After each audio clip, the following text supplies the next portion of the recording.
So now, not too complicated opening it up. Pretty simple. Garbage plastic.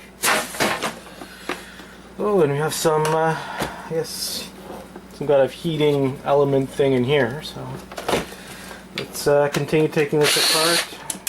See what else is inside.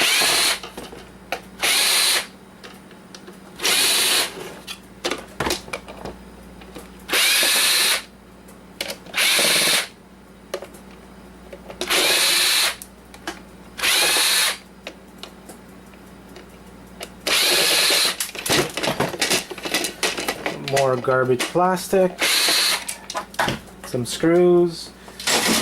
I usually let the screws drop and collect them after.